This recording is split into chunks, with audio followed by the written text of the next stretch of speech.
What's up guys, and welcome back to my channel. If you're new here, hello, welcome. My name is Ira and we do project management on this channel. And if you're one of my lovely subscribers coming back, I know guys, I've been away, but I have a great video for you today. So let's get straight into it. As you can tell from the title down below, we are going to be talking about project closure, a very important and, in my opinion, very rewarding phase in a project.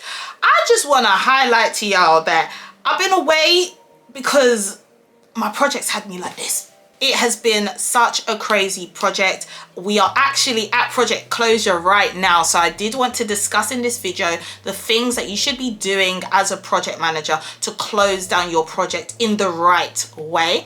I've also done a post on this on the Perform PM Instagram page, so if you're not following that, make sure you go do that. Make sure you go follow that on Instagram. But yeah, before I get into that, I just want to be transparent with you guys and just say, especially for my aspiring PMs, my PMs going through it right now, even experienced PMs, project management sometimes ain't no joke. The project I've been on, and I'm so grateful we are at the end now, but it was as though you fix one issue, another one pops up. You fix one issue, another one pops up. I know y'all can relate with me. It has been tough and I just didn't have capacity for all of it. If you are on a tedious or difficult project right now, I just want to encourage you guys that why we do project delivery is because there is an end date. Amen. I want to encourage you guys to keep going, look forward to the end date, keep your eye on the prize, and then when you get to the prize, make sure you come back to this video to close your project in the right way. So yeah, let's get it popping. So first of all, and most importantly, the first step you need to take to close off your project in the right way is to confirm that we're really done. You'll be surprised at how many PMs think they're done with their project, but then an exec asks about an extra deliverable which is still in flight, or something out of the woodwork pops up as incomplete. We don't want that. We don't want to move into the next phase. We don't want to update stakeholders that we are done, we've delivered, we've launched, and there's still other things that we just didn't know that needed to get done, that need to get done. At the stage where you think you're done, it's so important to go back to your definition of what done is. And where will that be? It will be in your initial proposal or your initial project charter. It should be defined in there what is done. What are all the key deliverables that we agree to at the beginning of the project? And you can work yourself down that list and start to tick all of them off. It might be that during the course of that project, some of those deliverables were de-scoped, and that's absolutely fine, but that should have been recorded somewhere, usually in a change request process. But for the most part, what you put in your proposal at the beginning, your charter, your proposal, whatever you use at the beginning of your project, you should be delivering all of those things. So go refer back there and see if it's delivered. Not only that, there's usually a standard or quality that those deliverables should be delivered to as well. Make sure you go and check that. And if any of those deliverables have not been delivered, really ask yourself, are we really done, or do we need to go back a stage? Next, then, once you've confirmed that you are actually done, it's time to reflect on and review your project.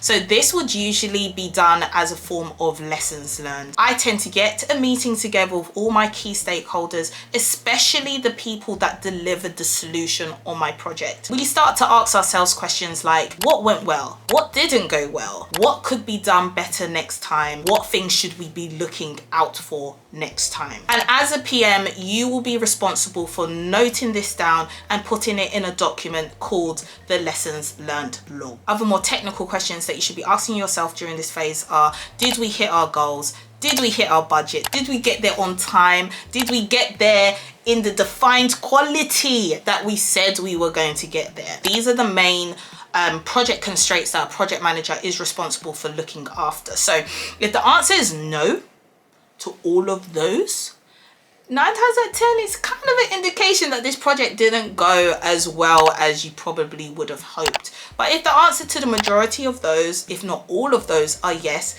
then it's already looking positive for you. Gathering feedback from the team and stakeholders helps to strengthen project delivery in the future, so do not skip this step.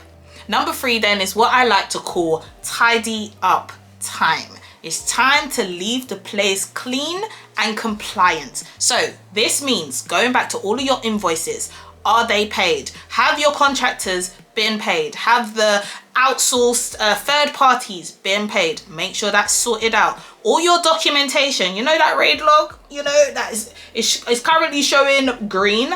Everything should be blue. Blue represents closed, finished in project management. Everything should be blue now. Neaten up everything. If there's any comments, any actions outstanding, start to fill in what the outcome is. Nothing should be left open anymore. Why? Because we're in closure. Pretty simple, really. Check that supplier obligations have been met, all contracts have been closed. We really don't want any loose ends, so documents, invoices, contracts, neaten it up and park it somewhere nice and neat. Next, it's time to release your project resources. And for me, this is usually a tough one because this basically means tell your team, go work on something else. If you've had a great relationship with your team, of course, I'm not saying don't talk to them anymore. Please keep those relationships. You never know when you're going to be working with them again, and if you've already gained a really good rapport with them, then that already makes starting up with them again easier. What I am saying is, on paper, formally, you need to say, I no longer need this person's expertise anymore, so they have capacity to go and work on another project. You usually tell this to the resource manager or PMO if they're the ones that deal with the resourcing, and they'll be able to sort this out for you. Next, then it's time to archive your project documents, all of your project plans, your schedules, your budgets. They're nice and clean now because we've done that audit already, but also make sure they're in one place. Remember, you might not be with that organization for the next 10 years, but they should still be able to go back to previous projects and look at what was done. So ensure that all of those documents are put somewhere, usually on a SharePoint, so that the organization can access it, not on your home drive, guys. With this also comes managing access rights. You don't want anyone to just have the right to edit any of those beautifully signed off documents that you've put in this SharePoint. So if no one needs edit rights, do an audit of who has access and start to flick them out.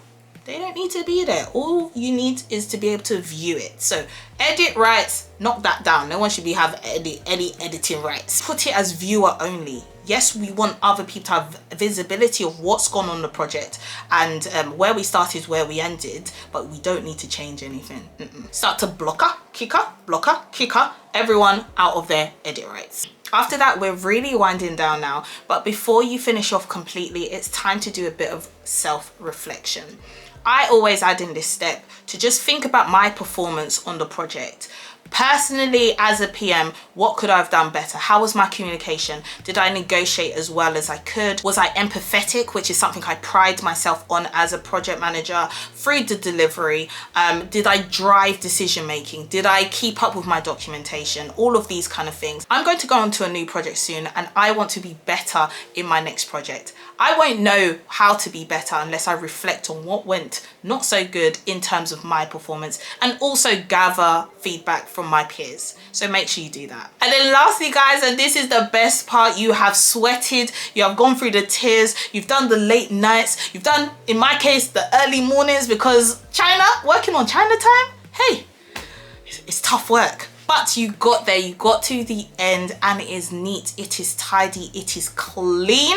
It's time to celebrate. Raise a glass to that because you have delivered a project. For those of you that don't want to celebrate your project, I don't know why you're doing that. The fact that your project didn't get canned halfway, or you were taken off the project for performance, for example, just already just shows that you have done such an amazing job to get to the end of your project. So be proud of yourself. Take time out to celebrate your wins, no matter how small the project or how big the project was. That was you. You did that. You that girl, you that guy.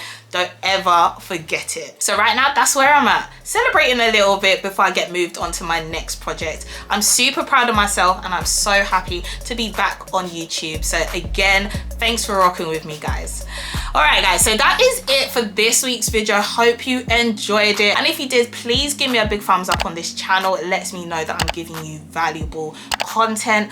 I need suggestions down low. Now that I'm back, I need more suggestions of the kinds of videos you want to see from me. Make sure you do that, and feel free to bully me. If you see me fall off again, I'm going to try my best to stay consistent. I know there's so many of you that need this content, and I'm going to try my best. Encourage me, guys. I'm just a girl. I'm just human as well, but I hope to be better for you. I'll see you in my next video, guys.